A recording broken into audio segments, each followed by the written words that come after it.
राम राम दोस्तों, जय बाबा नीम करोली महाराज जी की।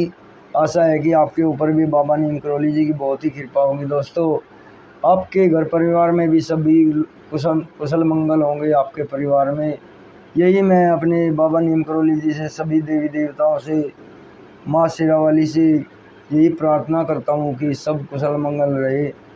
आज मैं आपको श्रीमद् वाल्मीकि रामायण बालकांड का 52वां सर्ग सुनाऊंगा। महर्षि वशिष्ठ द्वारा विश्वामित्र का सत्कार और कामधेनु को अभीष्ट वस्तुओं की सृष्टि करने का आदेश। जप करने वालों में श्रेष्ठ वशिष्ठ का दर्शन करके महाबली वीर विश्वामित्र बड़े प्रसन्न हुए और विनय पूर्वक उन्होंने उनके चरणों में प्रणाम किया। तब महात्मा वशिष्ठ ने कहा, राजन, तुम्हारा स्वागत है। ऐसा कहकर भगवान वशिष्ठ ने उन्हें बैठने के लिए आसन दिया। जब बुद्धिमान विश्वामित्र आसन पर विराजमान हुए, तब मुनिवर वशिष्ठ ने उन्हें विधि पूर्वक फल मूल का उपहार अर्पित किया।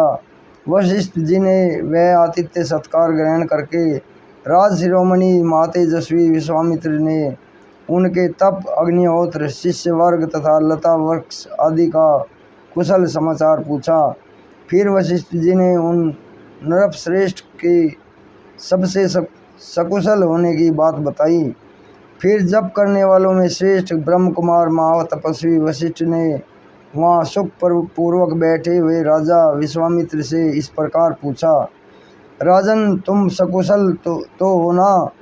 धर्मात्मा नरेश, क्या तुम धर्म पूर्वक प्रजा को प्रसन्न रखते हुए राजोचित रीति नीति से प्रजा वर्ग का पालन करते हो?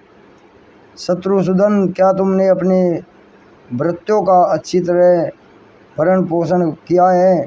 क्या वे तुम्हारी आज्ञा के अधीन रहते हैं?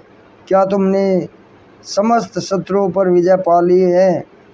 शत्रुओं को संताप देने वाले पुरुष सिंह, निष्पाप नरेश, क्या तुम्हारी सेना, कोष, मित्रवर्ग और पुत्र पीत्र आदि सब सकुशल हैं? तब माते तेजस्वी राजा विश्वामित्र ने विनयशील महर्षि वशिष्ठ को उत्तर दिया, हाँ भगवान, मेरे यहाँ सब कुशल मंगल है।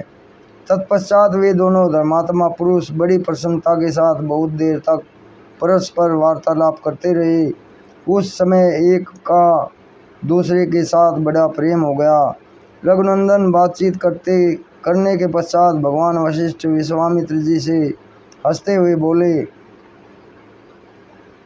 हंसते हुए से इस प्रकार कहा, महाबली नरेश, तुम्हारा प्रभाव असीम है। मैं तुम्हारा और तुम्हारी इस सेना का यथायोग्य आतिथ्य सत्कार करना चाहता हूँ।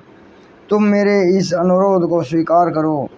राजन, तुम अतिथियों में श्रेष्ठ हो, इसलिए यत्न पूर्वक तुम्हारा सत्कार करना मेरा कर्तव्य है। अतः मेरे द्वारा किए गए सत्कार को तुम ग्रहण करो। वशिष्ठ के ऐसा कहने पर महाबुद्धिमान राजा विश्वामित्र ने कहा, मुने, आपके सत्कारपूर्ण वचनों से मेरा ही पूर्ण सत्कार हो गया। भगवान, आपके आश्रम पर जो विद्यमान है, उन फल मूल, पाद और आचमनीय आदि वस्तुओं से मेरा भली भांति आदर सत्कार हुआ है। सबसे बढ़कर जो आपका दर्शन हुआ, इसी से मेरी पूजा हो गई। महाज्ञानी महर्षि, आप सर्वथा मेरे पूजनीय हैं, तो भी आपने मेरा भली भांति पूजन किया। आपको नमस्कार है। अब मैं यहाँ से जाऊँगा। आप मैत्रीपूर्ण दृष्टि से मेरी ओर देखिए।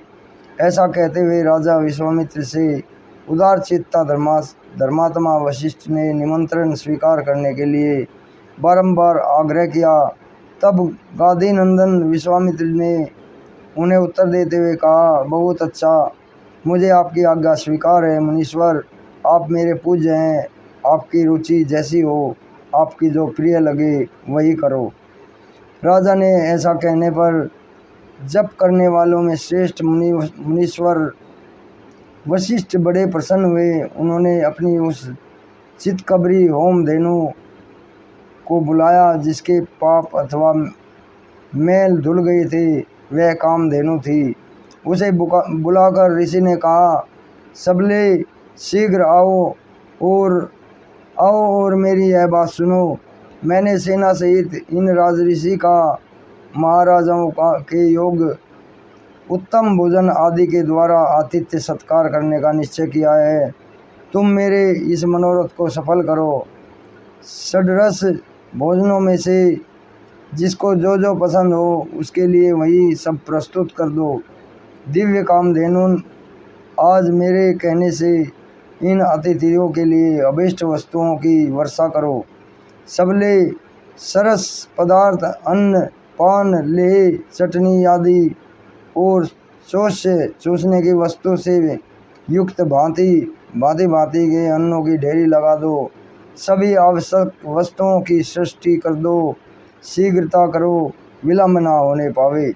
इस प्रकार श्रीमद् वाल्मीकि निर्मित आर्ष रामायण आदि काव्य बालकांड का 52वां सर्ग पूरा हुआ। जय श्री राम। तो दोस्तों, आज ये श्रीमद् वाल्मीकि रामायण का बालकांड 52वां सर्ग पूरा हुआ। कल मैं आपको 53वां सर्ग सुनाऊंगा। अब इजाज़त दें। जय श्री राम, जय हनुमान जी की, जय बाबा नीम करोली महाराज जी।